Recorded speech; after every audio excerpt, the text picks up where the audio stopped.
Dear students, welcome to UGC EPG Pathashala on Human Rights and Duties. My name is Professor YSR Murthy.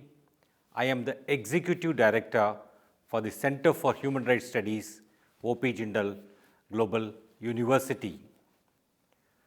In the paper on Philosophical Foundations of Human Rights, Sources of Human Rights, today we are going to take up the module on historical development of human rights from ancient times to Magna Carta.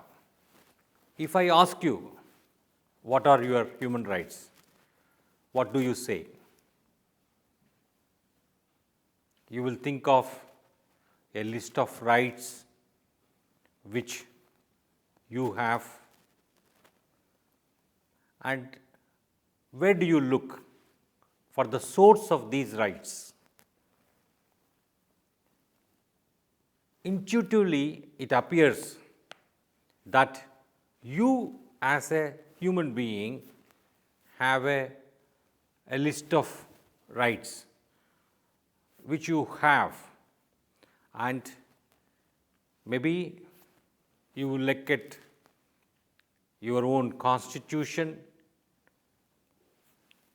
and maybe a chapter on fundamental rights, that is chapter 3, or chapter 4 of the constitution dealing with directive principles of state policy, or you look at some international standards like the Universal Declaration of Human Rights, which was adopted by the UN General Assembly in the year 1948, and which all countries today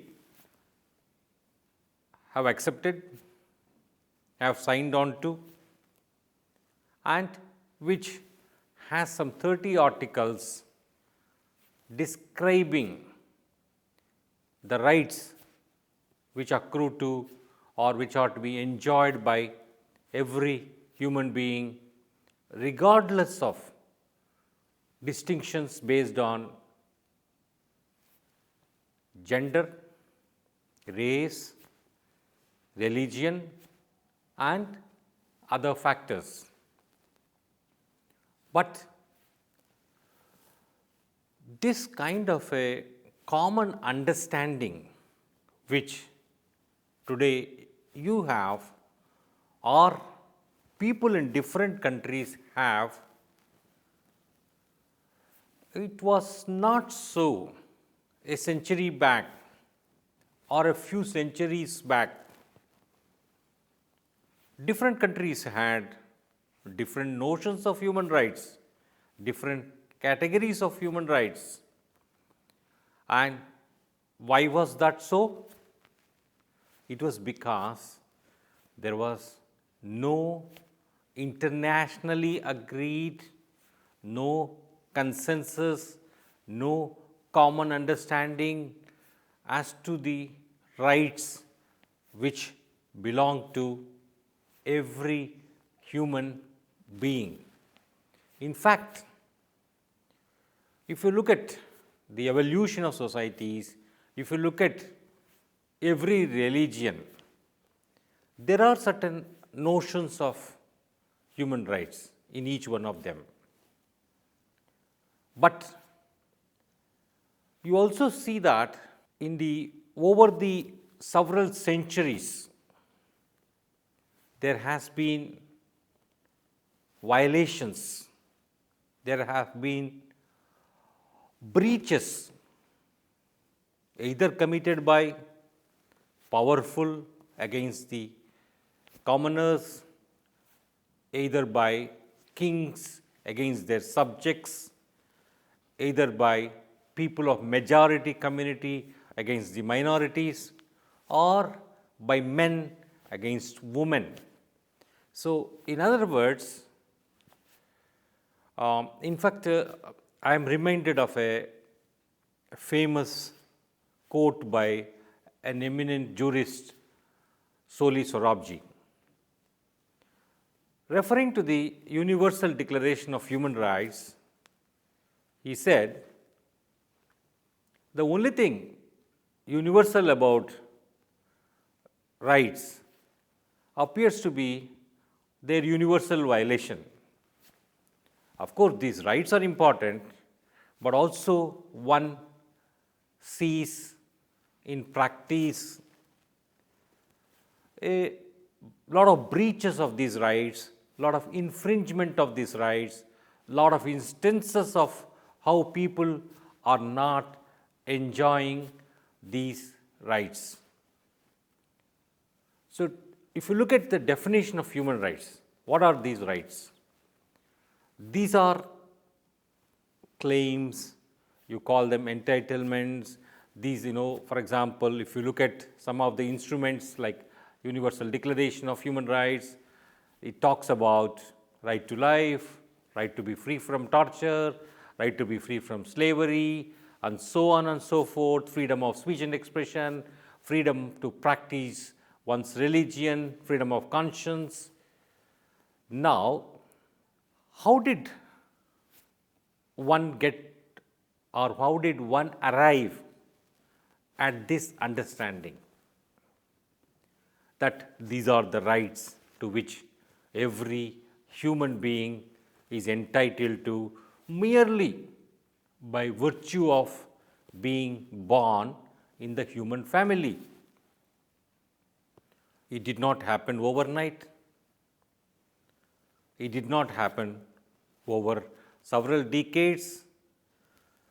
It happened through a process of churning, through developments over thousands of years.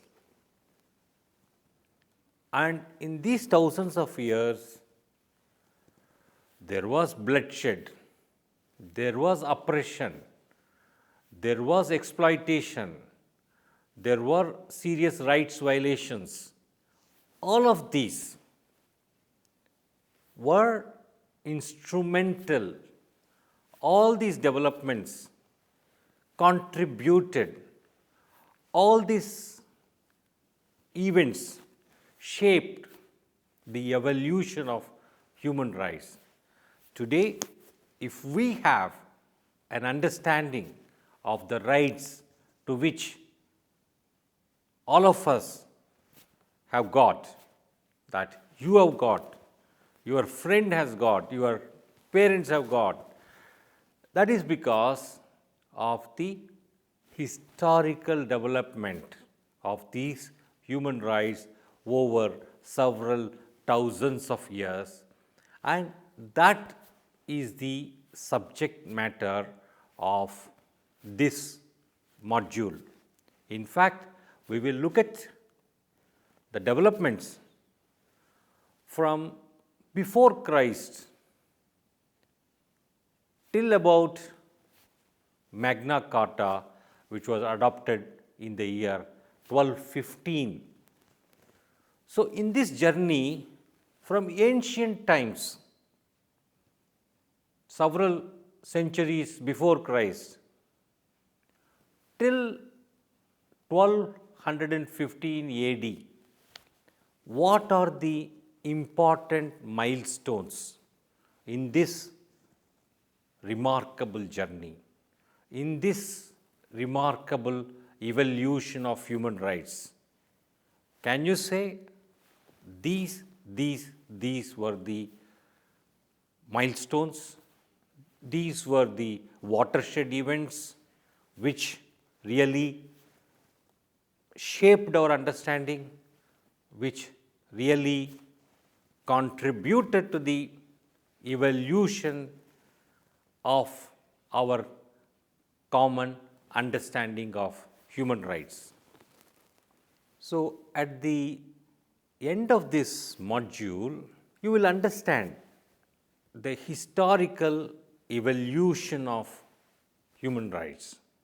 You will also understand what are the key milestones in the development of human rights till Magna Carta, and what is their significance? In fact, human rights, as we understand today, evolved over thousands of years. A number of historical events shaped them.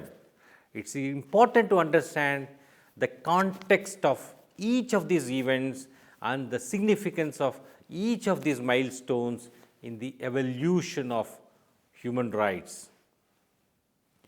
The human rights, the idea of human rights is an outcome of thousands of years of struggles by the humankind for the protection of human dignity. And this idea has been influenced by several factors such as religious traditions, national laws, philosophical writings, and there were a series of long struggles. And there were struggles against prejudice, discrimination, exploitation, oppression, colonialism, enslavement, persecution, torture, and extermination. In fact, it will not be out of place to say most of our history of human rights is not a history of rights, but a history of violations by brutal, authoritarian, and repressive regimes. So, Vedic period or Vedic literature, what happened? If you look at Vedas, it says a human being has a right to live, right to achieve success, right to perform good work and share the fruits of it to others, and right to perform religious ritual. He has a right to seek opportunities to live happily, divinely, and peacefully.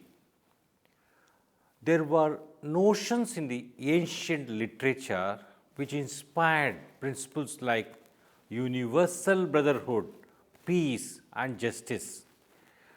If you see the Sanskrit words from the Upanishads, it says, Om Sarve Bhavantu Sukhina, Sarve Santu Niramaya, Sarve Badrani Pashyantu, Ma Kishchid Dukkha Bhag Bhavet, Om Shanti Shanti Shanti. What does it mean? May all become happy. May all be free from illness. May all see what is auspicious. May no one suffer. Peace, peace, peace. Now, the Vedas were written more than 3000 years back. And if you look at Rigveda, there is a reference to equality. If you look at Atharvaveda, if you look at Yajurveda, there were references to human rights. Today, the National Human Rights Commission of India, which was established under the Protection of Human Rights Act, in its logo has a old ancient Sanskrit saying from the Upanishads, Sarve Bhavantu Sukhina. And that is the significance of the wealth of our ancient literature, the kind of notions that were prevalent in those times. For instance, there was a concept of Vasudhaiva Kutumbakam. The whole world is one family. There were notions of universal brotherhood, justice, peace in these Vedas.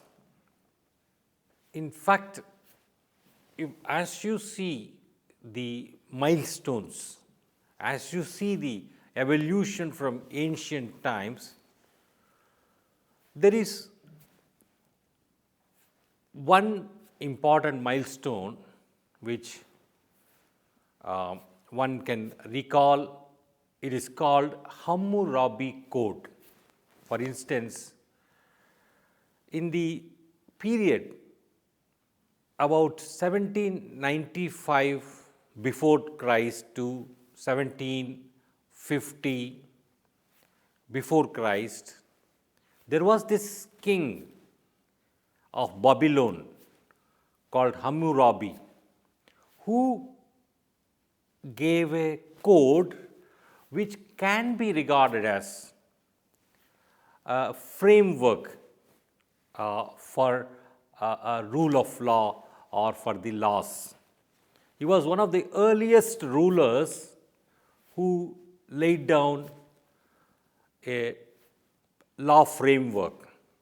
In fact, he carved out his code on stone and displayed it in public.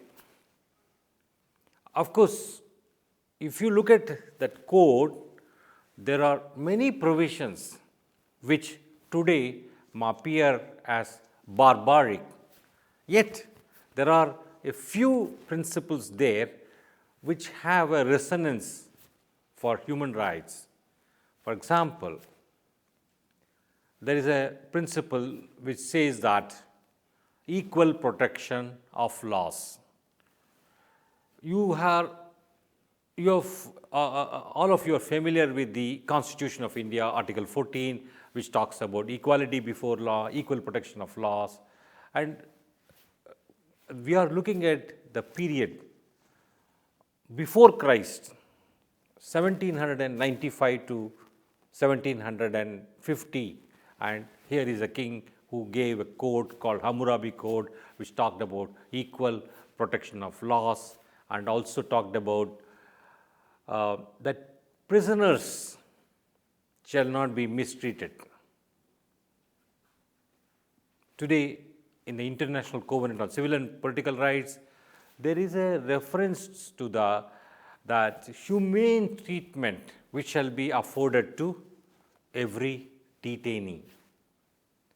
No government, no state can ill-treat a detainee. Of course, the mere incarceration itself is a punishment imposed by a court of law, but beyond that, you cannot, or you have to treat a person who is detained with full respect for the inherent dignity of that human being. Cyrus Cylinder took place around 539 before Christ. In fact, this Cyrus the Great conquered Babylon, and thereafter he issued a document giving an account of reforms which defined his rule. He guaranteed freedom of religion, he guaranteed right to property, he guaranteed freedom of movement. Normally what happens is that when an emperor conquers another country, there is a tendency to oppress those subjects and loot them. But he gave an order against oppression, and he also levied punishment for the acts of oppression. So this, in a way, and he carved out the Cyrus edicts in a form of a cylinder for public display, and it had several notions of human rights. And if you are looking at the historical development of human rights, so Cyrus Cylinder is an important, or as it happened in the year 500 odd BC. So it's a person who conquered another country and who invoked human rights principles is an important thing to remember. Ashoka edicts, remembered as the Ashoka the Great, but he fought a Kalinga war, and there were untold suffering, untold casualties, and moved by the horrors of the Kalinga war, Ashoka embraced Buddhism. In fact, the Buddhist philosophical teachings were carved out in the form of edicts on stone, and he had these erected all over his kingdom. And those were very important messages, and they talk about humane treatment to prisoners of war, humane treatment to the wounded, and also upheld a number of other important human rights principles. In fact, today, many people refer to the laws of war, or what is called an international humanitarian law discipline, which is basically about rights in times of war. And often people wrongly trace its origin to the Henry Dunant, wrongly trace its origin to the Battle of Solferino, which happened in the 19th century, not realizing that it was not of a, it did not happen over a century or two back, but it had a much bigger historical baggage, and it originated much earlier on in the 269 to 231 before the Christ. So this the edicts of Ashoka the Great, which basically rock cut carvings, which he spread all over his kingdom and which he sent to other countries, contain a number of human rights principles, contain a number of the humanitarian law principles. In fact, what Ashoka did was nothing but apply the principles of Buddhism in his administration. The edicts include 33 inscriptions based on Buddhist philosophy, which were carved on stones in different forms and sent across. And these edicts have been regarded as instrumental in the evolution of humanitarian laws of war. They advocate for proper treatment of the prisoners of war as well as the wounded. They also ask people to know about their rights. Now, let us turn our attention to another important milestone in the development or evolution of human rights, that is Magna Carta. It's a Latin term. It means the Great Charter. And in the field of human rights, it holds extraordinary significance. And why is that so? Before we go into the what is this Magna Carta, what are the human rights principles it proclaims, it's very important to understand the historical context. What are the developments which led to the evolution of Magna Carta? In the 13th century, that is basically around 1200 to 1215, the Anglo-Saxon kings were ruling England, and King John subjected his peoples to lot of suffering. He taxed his people, he fined them, and he collected taxes with force using mercenaries. He forced wars upon his people, because any war, finally the expenses on that war had to be borne by the people through taxes. What really happened? In fact, it was a fight between King John on the one hand and the church on the other. King John wanted to appropriate the revenues of the church. And when the issue came about election of a bishop of Canterbury, the monks of Canterbury elected a particular person. The King John interfered with that process and nominated another person. And when both these sides referred the issue to the Pope, Pope came out with yet another candidate as the Bishop of Canterbury. And as the Pope's direction was not being followed, France also declared a war on England in order to give effect to the Pope's direction. So, on the one hand, it was King John who forced his country, England, who forced his people, who forced his barons to go on war with Pope on the other hand and the France on the other hand. So, and his people who are already taxed heavily, who are already under fines and who are already under misrule, under oppression, who could not take it any longer. And that's when the barons got together and they forced King John to stop at a place called Runnymede and then forced him to sign Magna Carta, or the Great Charter.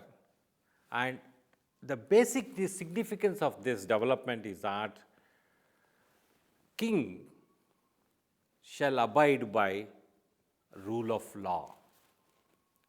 Prior to this, king was sovereign, he had the supreme authority, but Magna Carta changed it.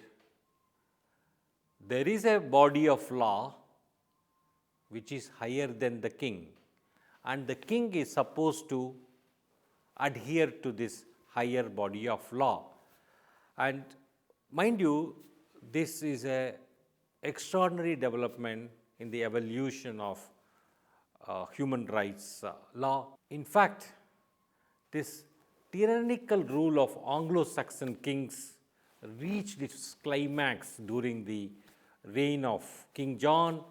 As I said, he employed mercenaries and with their support not only taxed and fined his subjects, but also performed many acts of cruelty.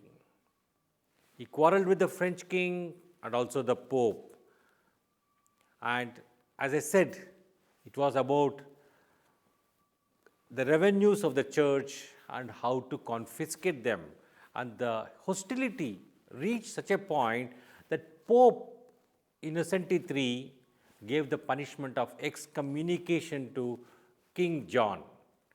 And as I said, King John was forced by his barons to sign this great charter in the year 1215, and this Magna Carta consists of 63 articles. It is divided into several groups dealing with the church, feudal obligations, law, justice, constitutional clauses, etc. It says no man shall be taken or outlawed or exiled in any way, attacked, unless by lawful judgment of his peers or by the law of the land. And this Magna Carta also says fines are to be proportionate to crimes. It is hailed as the first document in which the king submitted himself to what is now called rule of law. It is the first instance when a declaration clipping the powers of the king was forced on the king by his subjects. And Magna Carta recognized the principles that there is a body of law in the state and the rights belonging to the subjects or to the community which the king is bound to regard. If he violates them, he may be compelled by rebellion, insurrection against him to maintain it. In fact, when the 17th century, when England witnessed a constitutional struggle between king on the one hand and the parliament on the other over who is supreme, who is sovereign, the parliament carried on that struggle in the name of Magna Carta. In fact, this Magna Carta influenced the American Declaration of Independence, and in European history, Magna Carta is regarded as the first written constitution. To sum up, the concept of human rights, as we understand, as we know today, has evolved over thousands of years, and it is a result of centuries of human struggle to affirm the importance of human dignity. Thank you.